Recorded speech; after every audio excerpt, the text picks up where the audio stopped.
A very good morning and welcome to the Breakfast News on Rajya Sabha Television. I'm Aishwarya Kapoor with you. Well, we are midway through the 7th round of polling in Uttar Pradesh. Well, phase 3 of polling yesterday saw 61% voter turnout. That is our top focus. We also get you all the news from other assembly poll-bound states. Also, we take a very close look at the developing story in Nagaland, where Chief Minister Zeliang has quit amid Kota Rao. Now, NPP is to meet today to choose its leader. All the details on that big story as well. Let us start with the headlines. Over 61% polling in third phase in Uttar Pradesh. 69 constituencies in 12 districts voted on Sunday. High-pitched campaign underway for fourth phase. Nagaland Chief Minister Zeliang quits. Governor accepts resignation. Naga People's Front to choose new leader at Legislature Party meeting today. Tamil Nadu Governor seeks report on incidents during trust vote from Assembly Secretary. DMK Stalin and rebel AIADMK leader Panneerselvam demand trust vote be nullified. India to open its resident mission in Rwanda soon. Vice President Mohammad Hamid Ansari informs Indian diaspora during his address in capital Kigali. And the US deploys aircraft carrier to patrol contentious South China Sea move despite Beijing's warning not to challenge its sovereignty.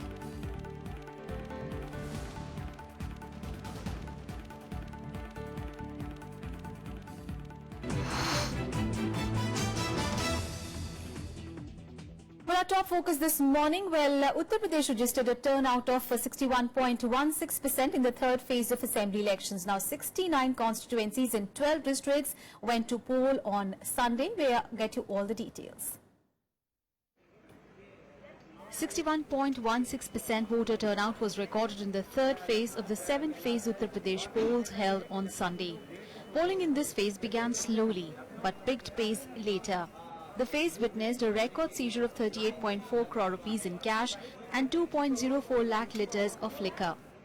हमारा जो percentage है 61.16 आया है, लेकिन 61.16 के बाद भी हमारा क्यूज थे सीतापुर में, बाराबंकी में काफी जगह क्यूज थे. अभी तक हमको जो परसेंटेज मिला है उसमें सीतापुर लीड कर रहा है अप्रोक्सीमेटली 69.5%. और सेकंड जो है बाराबंकी 68.13%.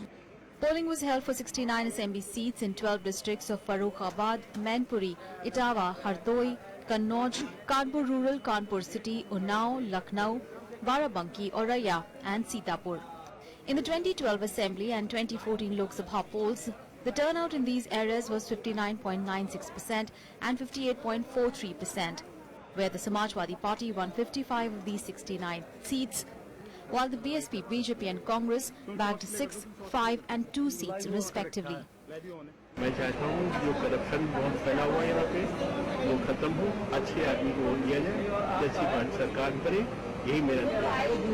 सब फैक्टर्स होने चाहिए, विकास, एटीट्यूड, सब चीज का ओवरऑल एक असेसमेंट करते हैं, तो उसमें जो कमियां खूबियां वो सब देख के फिर वोट दे. गुड गवर्नेंस हमें चाहिए, लॉ एंड ऑर्डर और सफाई. हम बहुत परेशान हैं पिछले 5 साल से. अपने इलाके में गंदगी बहुत बढ़ गई है और सेफ्टी का थोड़ा प्रॉब्लम है. डेवलपमेंट, वुमेन सेफ्टी तो फर्स्ट वो क्राइटेरिया है, क्योंकि सुरक्षित होनी चाहिए महिलाएं. कहीं भी जाएं हम लोग 7-8 बजे के बाद सुरक्षित नहीं महसूस करते हैं, तो वो सुरक्षा बहुत जरूरी है.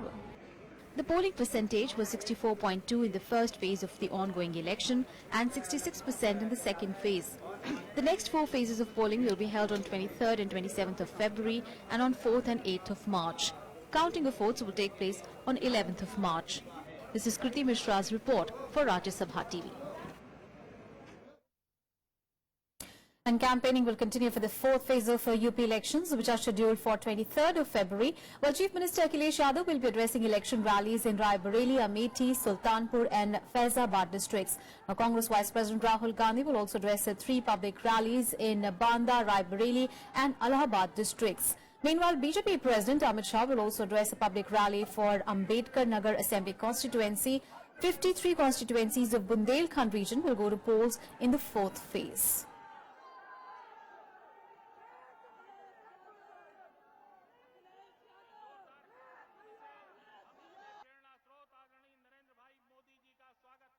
परेशानी में पानी बांटने की बात आई थी, टैंकर भिजवाने की बात आई थी, तो सोचो अच्छे दिन वालों ने आपके लिए ट्रेन खाली भिजवाई थी, कुछ पानी नहीं था उसके अंदर। हम समाजवादियों ने तो गांव-गांव टैंकर पहुंचा करके मदद की थी। हम तो पूछना चाहते हैं कि ट्रेन भिजवा करके आपने कौन सी बुंदेलखंड की मदद की थी? पहले मुस्कुराहट होती थी, अब मुस्कुराहट गायब हो गई है। आते हैं, स्पीच देते हैं, मगर जानते हैं कि जो हाल बिहार में हुआ था वो अब उत्तर प्रदेश में होने वाला है। 11 मार्च को नतीजे आएंगे, 2-4 दिन में शपथ हो जाएगा, नई सरकार बन जाएगी और उसकी पहली मीटिंग होगी। मैं आपको वादा करता हूं, उस पहली मीटिंग में ही किसानों के कर्ज नाबूदी का निर्णय करवा दूंगा। On to poll-bound Manipur now, and Home Minister Rajnath Singh released his party's vision document for poll-bound Manipur on Sunday. Well, the 24-page document stressed on raising a highway protection force for ensuring a blockade-free Manipur. Well, BJP's promises come in the wake of indefinite economic blockade imposed by the United Naga Council since November last year against the state government's decision to carve off 7 new districts. Well, the BJP also promised to investigate fake encounter and corruption cases. Well, the manifesto also promised to provide piped drinking water to every household, all-weather 4-lane roads in every district as well. Tripartite dialogue तो हो गया, उन लोगों को भी समझाने की कोशिश की, सबको समझाने की कोशिश की, इनको मैंने फोर्स दिया। अब यहां की गवर्नमेंट फोर्स को कोई आदेश देने को तैयार ही नहीं है। मुझे लगता है कहीं ना कहीं पॉलिटिकल कॉन्स्पिरेसी है, कहीं ना कहीं political conspiracy. And Union Home Minister Rajnath Singh on Sunday alleged that the over 3-month-long economic blockade of Manipur was the result of a conspiracy hatched by the state Congress government to divert attention from its failures. While addressing an election rally in Imphal constituency, Rajnath Singh said that the state government is responsible for ensuring law and order, but it refuses to give directives to the forces provided by the centre to help mitigate the crisis. He also refuted Congress's allegations that the BJP was working to jeopardize Manipur's territorial integrity after it signed the framework agreement with the NSCN-IM by saying that the state government was trying to fool people by spreading rumours.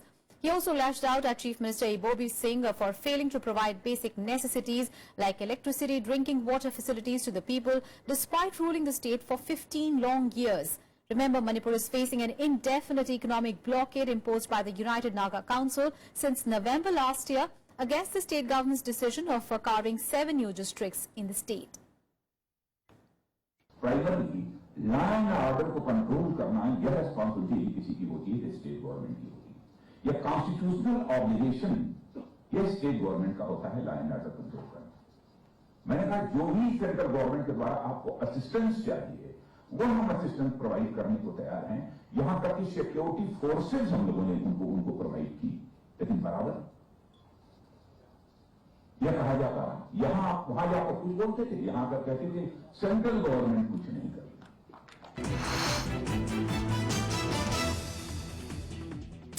On to some other news, this developing story coming in from Nagaland, where Chief Minister T.R. Zeliang on a Sunday resigned from his post days after party legislators withdrew their support to break the deadlock between agitating tribal groups and the government. While Nagaland Governor P.B. Acharya accepted Zeliang's resignation and asked him to continue till further arrangements were made, well, a meeting of to select a new consensus leader will take place at 10 a.m. today.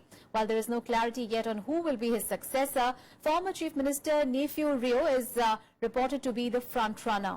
In the 60-member assembly, Rio is said to be commanding the support of 49 MLAs, while at least 3 MLAs are with the party president Shurzoli Now, Nagaland has been rocked by widespread protests since last month, triggered by the government's decision to reserve 33% of seats for women in urban local bodies.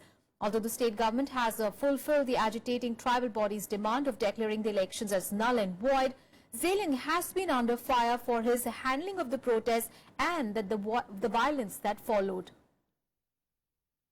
The legislators and tomorrow when the Chief Minister come back, then we'll take a collective decision. हम लोग Chief Minister को आके साथ में सब मिलाकर बात करेगा, मैं फैसला हो. CM तो चेंज करना पड़ेगा. कौन होगा? Maybe Rio. कंफर्म है अभी चेंज होगा. चेंज होगा. सब नेफ्यू को सपोर्ट कर रहा है. सपोर्ट कर रहा है. कंफर्म है ये कि आपकी new minister CM of Nagaland nephew. ये कंफर्म है. Yes. News from Tamil Nadu now, and Governor Vidyasagar Rao has sought a report from the Assembly Secretary on the incidents witnessed in the House when Chief Minister E.K. Palanisamy won a trust vote. Well, the Governor has sought all the documentary and videographic evidence. Well, this comes as Leader of Opposition in the Assembly, M.K. Stalin, and dissident AIADMK leader Panneerselvam demanded that the trust vote be nullified.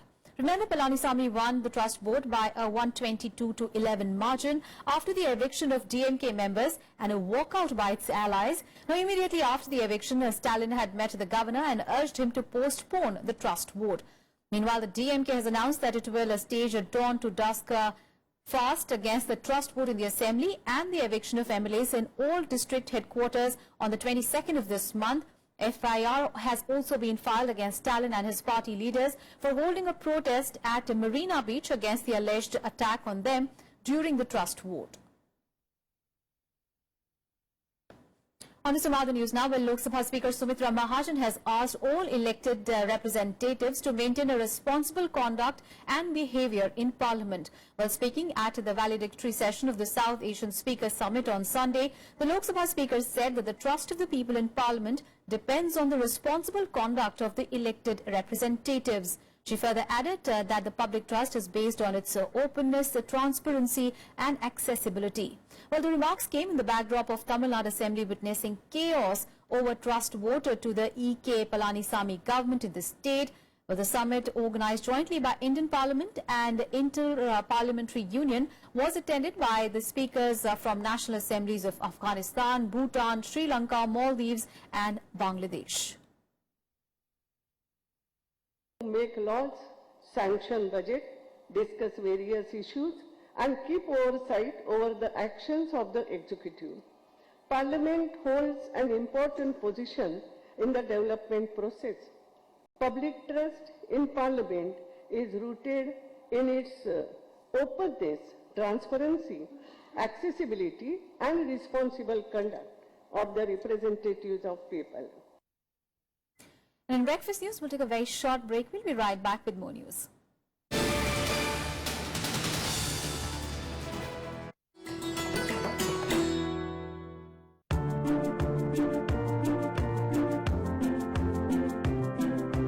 Spread over an area of 450 square kilometers, the Bandhavgarh National Park is known for its breathtaking array of flora and fauna.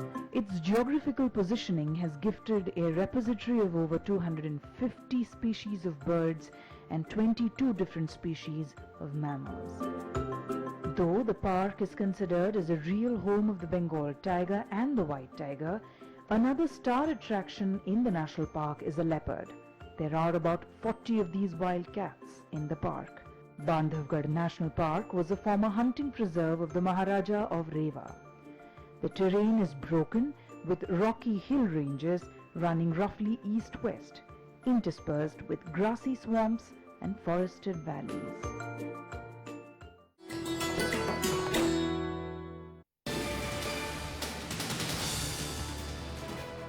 Thanks for staying with us. Well, Vice President Mohammad Hamid Ansari arrived in Rwanda as part of his two-nation Africa tour on Sunday. While speaking on board the special aircraft, Vice President Ansari underlined the importance of Indo-African ties. He said that this tour is a part of a conscious effort by the government to intensify interactions with the African nations. While addressing the Indian diaspora in Rwanda, he said that India will open its resident mission in the Rwandan capital soon. Vice President Mohammad Hamid Ansari arriving on the first leg of his 5-day two-nation Africa tour in Kigali, the capital of Rwanda. The Vice President was received at the Kigali International Airport by the President of the Senate, Bernard Makuza. This is the first high-level visit from India to Rwanda and the first high-level bilateral visit from the country to Uganda since 1997.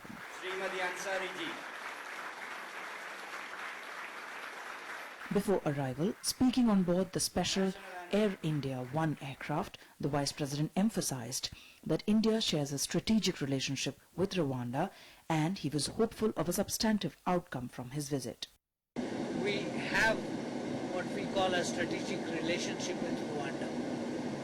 There's not a very large Indian community, but there is the ones who are there are functionally well employed. So we hope that in this visit something substantive will come out. We have assisted them in a number of development projects, including one hydroelectric dam and also the electrification of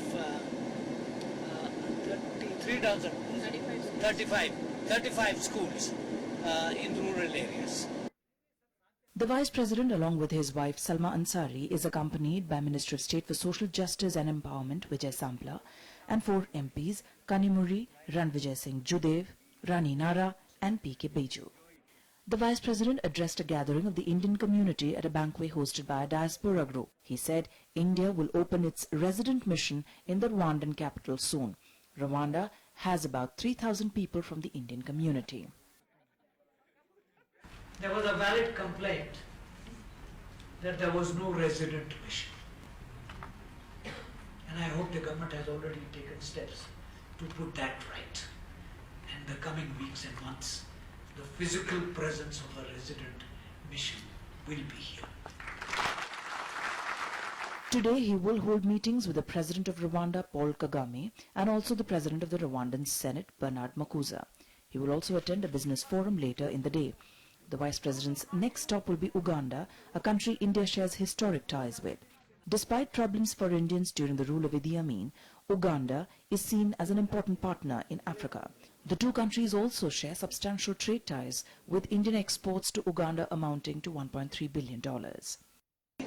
We have a trade which is, from our side, it's good, not so good from their side. $1.3 billion of exports from our side, much smaller, about 1/4 of it is from their side. We have a military training team there. So all in all, Uganda plays a role in its region in Africa. Its president, President Museveni, has been there for a long time. He's one of the important African leaders, and we have a very good relationship with him.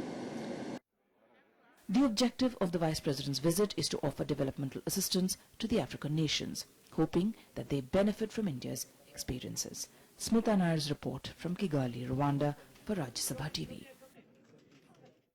On to some other news now. Well, the weekly cash withdrawal limit for savings accounts will be 50,000 rupees from today onwards. Well, the Reserve Bank of India on 8th of February had raised the limitation on cash withdrawal, which was put in place after the 8th of November 2016 demonetization move.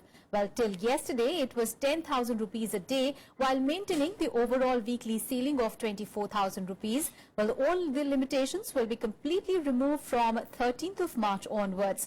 On 30th of January, the central bank had ended all the curbs on withdrawals from current accounts, cash credit accounts, and overdraft accounts as well. Next story coming in from Haryana, where the state government will hold a fresh round of talks today with the protesting Jat leaders who are demanding quota in jobs and educational institutions. Well, this will be the second round of talks between the two sides.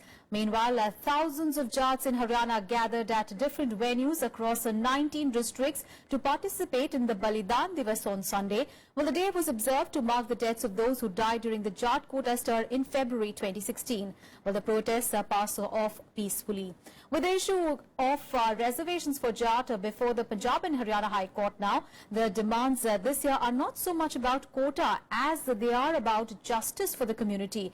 That is, withdrawal of cases of murder and attempt to murder against the last year's protesters, release of 58 protesters from jail, and a job for every family that lost a member during this agitation. जुबान पर लगाओ अब जाट समाज उसकी जबान पर लगाम लगाने के लिए तैयार है और जो 22 फरवरी 2016, 18 मार्च 2016, 18 जून 2016 को समझौते हुए थे, हमारी 7 मांग है, उनको सरकार पूरा कर दे, वरना ये 2 साल इस सरकार के बचले 2 साल तक ये आंदोलन जारी रहेगा। एक तो जो हमारे भाई थे, चाचा थे, ताऊ थे, जो भी हमारे शहीद हो रहे व्यक्ति थे, उन नवाई शहीद का दर्जा मिलना चाहिए। हर एक हमारी 7 मांग है वो पूरी होनी चाहिए। सरकार सुनाई नहीं कर रही हमारी, हमारे छोटे बच्चे या बड़े हम सभी परेशान हैं। इसलिए क्यों सरकार इतनी सोई हुई है? क्यों हमारी मांगे पूरी नहीं कर रही? And for more news from across the country, let's go nationwide. Former Chief Justice of India, Altamas Kabir, passed away at Kolkata Hospital on Sunday. Kabir, who was suffering from a prolonged illness, was undergoing treatment for a kidney ailment and related complications at the Apollo hospitals in Kolkata. The former CJI was reportedly on life support and was reported to be in a critical condition earlier in the day. A Jet Airways Boeing 777 aircraft en route to London was intercepted by 2 German Air Force planes as it failed to communicate with the local air traffic control. The cockpit crew was temporarily grounded following the incident, after which apparently happened after they tuned in to an incorrect radio frequency and lost contact with the air traffic control. Well, the incident happened on Thursday last week. The CBI has registered a case against a senior Chhattisgarh bureaucrat for allegedly trying to settle his old corruption cases, being probed by the agency by paying bribes through Hawala operators. While Chhattisgarh government's Principal Secretary Higher Education B.L. Agarwal allegedly agreed to pay 1.5 crore rupees to scuttle CBI probes into 2 cases registered against him since 2010. India's only live volcano in the Andaman and Nicobar Islands has started spewing smoke and lava again. After lying dormant for 150 years, Barren Island volcano erupted in 1991 and has been showing sporadic activity since then. Researchers from CSIR and Goa-based National Institute of Oceanography have collected samples from the site, which will help in deciphering the nature of the present and past volcanic activity in the region. And controversial RJD leader Shahabuddin, brought to Delhi by train early on Sunday morning, has been now lodged in jail number 2 of Bihar prisons. Well, a Bihar police team brought Shahabuddin from Siwan jail on a Supreme Court order. Shahabuddin was medically examined, then shifted to the jail. Now, tight security has been put in place at Bihar jail. And on to international news now. Well, Iraqi government forces have made significant gains, seizing several villages after launching an operation on Sunday to regain control of western Mosul from the Islamic State group. Well, on the first day of the new offensive, which was formally announced by Iraqi Prime Minister Haider al-Abadi early on Sunday, Iraqi forces said that they have killed 93 Islamic State militants, destroyed several weapon facilities, and regained control of 10 villages. Well, the progress on Sunday takes them within striking distance of Mosul airport. However, the United Nations has voiced concern about civilians trapped in western Mosul amid reports that they could be about 650,000 in number. Remember, Islamic State seized Mosul, Iraq's second largest city, in 2014. Well, the offensive to retake the city began in October last year, with the forces succeeding in controlling the eastern part of the city since January, but Mosul's west bank has eluded them. Over the past 2 years, IS has dedicated much of its defensive preparations to the western portion of the city. أقلع طائراتنا منذ الدقائق الأولى لإسناد قطعات الحشد ونفذت 22 طلعة قتالية حتى الصباح وكانت نتائج باهرة جدا. And the US Navy has started what it calls routine operations in the South China Sea with a fleet of supporting warships. Well, the operations come days after China warned Washington against challenging Beijing's sovereignty in the region. Well, the US Navy announced the operations on Saturday, saying that the deployment would, among other things, contribute to the freedom of navigation and lawful use of the sea. Well, the strike group includes Nimitz-class aircraft carrier USS Carl Vinson. Well, the aircraft carrier was last in the South China Sea 2 years ago for exercises with Malaysia's Navy and Air Force. Remember, China claims several contested shoals, islets and reefs in that area. It has also begun constructing artificial islands in the airstrips in the South China Sea for a number of years. Well, other countries with the territorial claims in the sea are the Philippines, Vietnam, Taiwan, Malaysia and Brunei. And some more international news now in World Wrap. A car bomb ripped through a market in Somalia's capital Mogadishu on Sunday, reportedly killing at least 39 people and injuring around 50. It is the deadliest attack since the election of the president there, Mohammad Mohammad, on 8th of February. Well, the car, which was driven by a suicide bomber, was parked near a restaurant, and the blast went off at a busy time when shoppers and traders were gathered inside the market. US President Donald Trump is interviewing candidates for the position of National Security Advisor. He has selected 4 candidates: Advisor Keith Kellogg, former UN Ambassador John Bolton, Lieutenant General H.R. McMaster and Lieutenant General Robert Gaslin. Well, the role became vacant when Lieutenant General Michael Flynn was fired after just weeks into the job. Well, Trump's first choice, retired Vice Admiral Robert Howard, turned down the role, citing personal reasons. Dozens of people have been injured in an explosion in the Colombian capital, Bogota. Well, the explosion happened near the bull ring where animal rights activists were preparing to hold a march. Well, according to the Bogota authorities, at least 40 people are injured, including 28 men and 12 women. It is still not clear if the blast was linked to the protests, which began after the city reinstated bullfighting this year. And finally, some sports news now. Well, Pakistan all-rounder Shahid Afridi has announced his retirement from international cricket. Well, the 36-year-old star had already quit Test and ODI cricket, but still skippered the Pakistan T20 team at the 2016 World Championships in India. Well, Afridi stepped down as the captain after the tournament, but will continue his career as a player. Now, Afridi has finished his international career having played just 27 test matches, which yielded 1,176 runs with a highest score of 156 and 48 wickets. Well, he played 398 one-day internationals as well with 8,064 runs, a higher score of 124, while taking 395 wickets with his leg spin.